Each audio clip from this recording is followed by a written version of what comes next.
Assalamualaikum warahmatullahi wabarakatuh. Bismillahirrahmanirrahim. Alhamdulillahirabbil alamin wala haula wala quwata illa billahil aliyil azim. Allahumma shalli wa sallim wa barik ala sayyidina Muhammadin wa ala alihi washabihi ajmain, amma ba'da. Para sahabat semuanya dimanapun Anda berada, jangan lupa salam waras, salam NKRI untuk kita semua.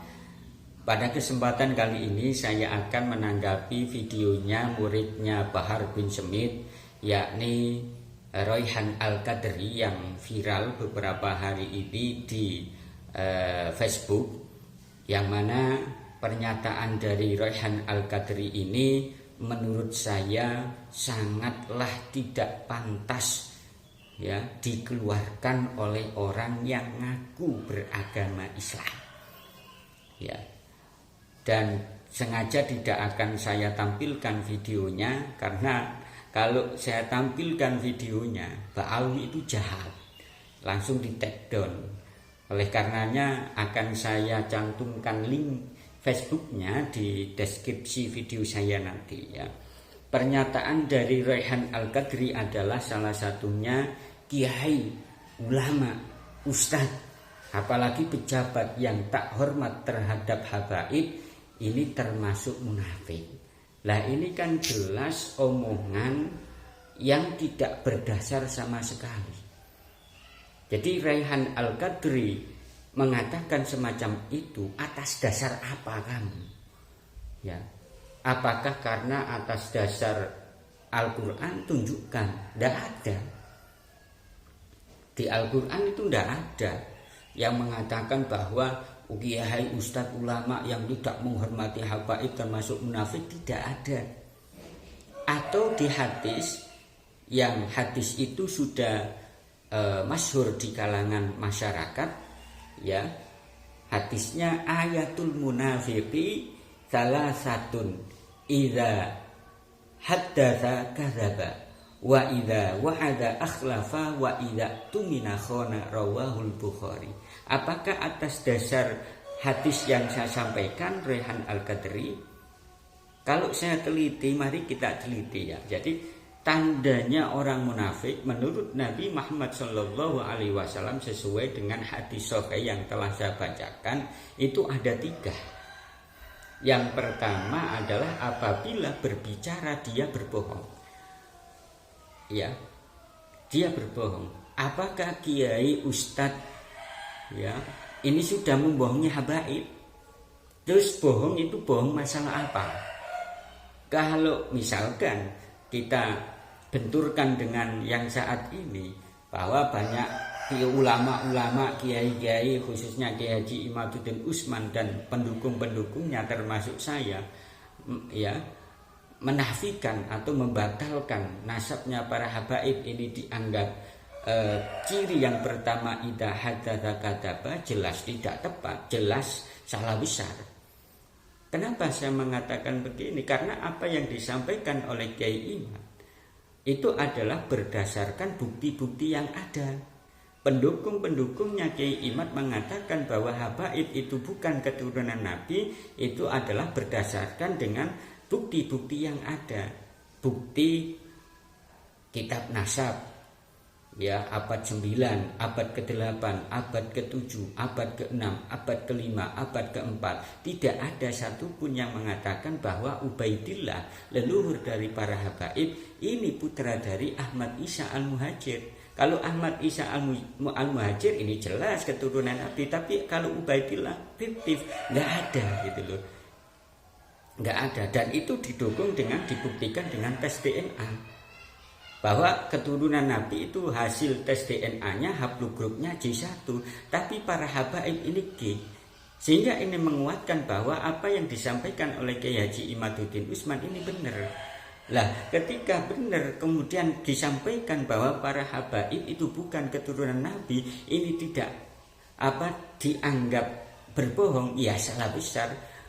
Bahkan sebaliknya, merekalah para habaib ini yang berbohong. Berbohong terhadap siapa? Berbohong terhadap dirinya sendiri, berbohong terhadap masyarakat, berbohong terhadap Rasulullah, berbohong terhadap Allah. Jelas-jelas mereka bukan keturunan Nabi, tapi dia mengatakan keturunan Nabi. Ya. Oleh karena janganlah para muhibbin, para habaib ini tidak bisa mengkanter tesisnya Kiai Haji Imaduddin Usman dan pendukung-pendukungnya, kemudian lantas mengatakan kita munafik. Ya janganlah, ya itu namanya memaksakan kehendak. Ya, jadi tanda nomor 1 ini enggak tepat. Kemudian yang kedua, wa idza wa'ada akhlafa. Ya, apakah para ulama, para kiai, para ustadz ini sudah berjanji terhadap habaib? Apa kek? Enggak. Ya, tidak kan? Tidak. Wa idza tumina khana. Kemudian ketika diberi amanah, tandanya orang munafik yang ketiga, ketika diberi amanah dia berkhianat. Loh, para golongan habaib sudah memberikan amanah terhadap kiai, ulama, pejabat, ustadz, apa? Kok sehingga Raihan Al-Qadri ini mengatakan begitu, termasuk munafik? Apa? Ya, apa? Para kiai, para ulama, para ustadz ini diamanai oleh leluhur-leluhur mereka untuk menjaga kedamaian, kerukunan, persatuan di Indonesia sudah dijalankan. Buktinya apa? Dakwah-dakwah kiai-kiai ulama Nusantara ini adem ayem. Bahkan sebaliknya, para habaib ini kalau dakwah ini tidak mencerminkan untuk memupuk persatuan perdamaian, kan gitu. Sampai membangsatkan pemerintah, kan begitu. Sampai menjelek-jelekkan, merendah-rendahkan pemerintah. Loh, ini kan berarti sebaliknya toh. Sebaliknya. Ya. Sebaliknya, karena memang para habaib itu didatangkan oleh Belanda yang tujuannya adalah untuk mengendorkan jiwa nasionalisme masyarakat Nusantara. Gitu loh. Jadi Raihan Al-Qadri, ya, atas dasar apa kamu itu mengatakan bahwa kiai, ulama, ustadz, apalagi pejabat yang tidak menghormati habaib ini termasuk munafik? Atas dasar apa? Begini loh, tak ajari Raihan Al-Qadri. Orang menghormati orang itu bukan karena disuruh, tapi secara immediately, secara spontanitas. Ya. Kalau seseorang itu menghormati orang, pasti dihormati kok. Atau bahkan karena sebab ilmunya. Kalau ilmunya alim, kemudian dakwahnya menyejukkan, orang tanpa disuruh menghormati loh, menghormati kok. Saya yakin itu. Ya. Kalau tidak percaya, potong rambut saya. Ya begitu. Orang menghormati kok.